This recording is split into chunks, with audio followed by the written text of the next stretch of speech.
اعوذ باللہ من الشیطان الرجیم بسم اللہ الرحمن الرحیم۔ خوں چکا داستان کربلا کا لہو لہو برق، پاسبان ختم نبوت امام حسین علیہ السلام۔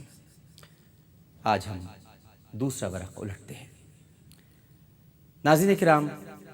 امام علی مقام کی مدینہ منورہ سے روانگی 60 ہجری ماہ رجب کی 28 تاریخ بروز اتوار کی شب ہوئی تھی، اور آپ نے شب جمعہ 2 شعبان المعظم 60 ہجری کو مکہ معظمہ میں ورود فرمایا۔ عبداللہ ابن زبیر رضی اللہ تعالی عنہ آپ سے 2 دن پہلے مکہ آ چکے تھے، اور ان کے اچانک وہاں آ جانے پر لوگ ان کے گرد جمع ہونا شروع ہو گئے تھے۔ اور پھر جب امام علی مقام سیدنا حسین وہاں پر پہنچے تو ظاہر ہے کہ اہل مکہ آپ کے نواس رسول صلی اللہ علیہ وآلہ وسلم ہونے اور اعلیٰ مرتبے کے باعث آپ کے گرد جمع ہونے لگے۔ خود عبداللہ ابن زبیر رضی اللہ تعالی عنہ بھی صبح و شام امام علی مقام کی خدمت میں حاضر ہوتے تھے۔ امام علی مقام مدینے سے اپنے دادا کی تمام اولاد کو اپنے ساتھ لائے تھے، جن میں آپ کی 2 بہنیں بھی شامل تھیں، سیدہ زینب علیہ السلام اور سیدہ ام کلثوم علیہ السلام۔ ان کے علاوہ سب بھائی بھتیجے اور متعلقین آپ کے ساتھ تھے، سوائے محمد حنفیہ کے، جنہیں امام علی مقام علیہ السلام نے مصلحتاً مدینہ چھوڑ دیا تھا، جبکہ ام ہانی بنت ابی طالب اپنی پیرانہ سالی کی وجہ سے ساتھ نہ آ سکی تھی۔ بیمار صغرا کی تیمارداری بھی انہی کے سپرد کی گئی تھی۔ امیر معاویہ کی وفات کے وقت مدینے میں ولید بن عتبہ، یہ ابو سفیان کا بیٹا تھا اور اس کی حکومت تھی، جبکہ مکے میں یحییٰ بن حکیم بن صفوان بن امیہ، کوفے میں نعمان بن شیراز انصاری، اور بصرے میں عبید اللہ بن زیاد گورنر تھا۔ یزید کو مکے کے گورنر یحییٰ بن حکیم پر اعتماد نہ تھا، اس لیے جب یزید کو امام علی مقام سیدنا حسین علیہ السلام کے مکہ پہنچنے کی خبر ملی تو اس نے یحییٰ بن حکیم کو معزول کر کے اس کی جگہ عمر بن سعید بن العاص بن امیہ کو مکے کا گورنر مقرر کر دیا۔ اس طرح گورنر مدینہ ولید بن عتبہ کی جانب سے نرم رویے کی اطلاع یزید کو ملی تو اس نے ولید کو بھی تبدیل کر دیا۔ ظاہر ہے کہ مروان بن حکم نے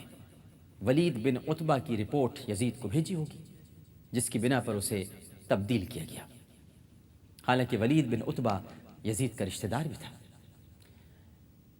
دراصل یزید کا امام کے بارے میں رویہ اس قدر جارحانہ تھا کہ اسے جب بھی اپنے کسی گورنر یا افسر کے متعلق یہ معلوم ہوتا کہ اس کے دل میں امام کے لیے نرم گوشہ ہے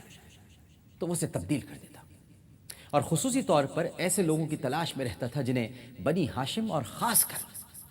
کر امام علی مقام سیدنا حسین علیہ السلام کے گھرانے سے بغض اور عناد ہو۔ ان باتوں سے صاف پتہ چلتا ہے کہ امام حسین کے ساتھ جو بہیمانہ ظلم ہوا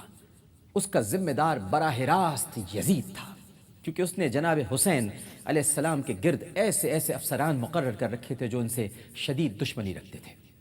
دوسری جانب کوفے میں یہ خبریں پہنچ چکی تھیں کہ امام حسین علیہ السلام نے یزید کی بیعت کرنے سے انکار کر دیا ہے، اور جب مدینے میں ان پر یزید کی بیعت کے لیے زور دیا گیا تو آپ مدینہ منورہ سے مکہ معظمہ منتقل ہو گئے، اور مکہ معظمہ بھی جو منتقل ہوئے وہ اس خیال کے تحت کہ آپ نہیں چاہتے تھے کہ مدینہ جیسی پاک اور پیاری جگہ پامال کی جائے یا وہاں پر ظلم و ستم ہو، لہٰذا کوفے میں چہ گوئیاں شروع ہو گئیں، اور آہستہ آہستہ یہ معاملہ زیر بحث آیا کہ امام حسین علیہ السلام کو کوفہ بلا کر ان کو ان کے والد گرامی کی گدی پر بٹھایا جائے، اور اس کے لیے یہ حکومت وقت کے خلاف حسین کا ساتھ دیں گے اور اپنے خون کا نذرانہ دے کر انہیں ان کا حق دلائیں گے۔ اور اسی طرح کے ہم خیال لوگوں کا ایک گروہ صحابی رسول صلی اللہ علیہ وآلہ وسلم سلیمان بن سرد کے گھر جمع ہوا اور ان بزرگ کو مجبور کیا کہ وہ سلسلے میں ان کی رہنمائی کریں۔ تجربہ کار اور جہاں دیدہ سلیمان ابن سرد نے پیغمبر اسلام کا زمانہ دیکھ رکھا تھا اور مولا علی کرم اللہ وجہہ کے ساتھ مارکے اور مصائب جھیلے ہوئے تھے۔ انہوں نے اس گروہ کو مخاطب کر کے فرمایا، اے محبان رسول و علی، میں جانتا ہوں کہ تم حسین کا ساتھ دینے کے لیے بے چین ہو۔ اگر تم لوگ پہلے اس بات کا یقین کر لو کہ تم واقعی حسین ابن علی کا ساتھ دو گے اور جنگ کے وقت وہ وتیرہ اختیار نہ کرو گے جو تمہارے بزرگوں نے جناب علی کرم اللہ وجہہ اور امام حسن علیہ السلام کے ساتھ اختیار کیا تھا، اگر تمہارا دل واقعی مضبوط ہے اور تم اپنے داغوں کو دھونا چاہتے ہو تو بسم اللہ، میں تمہارے ساتھ ہوں۔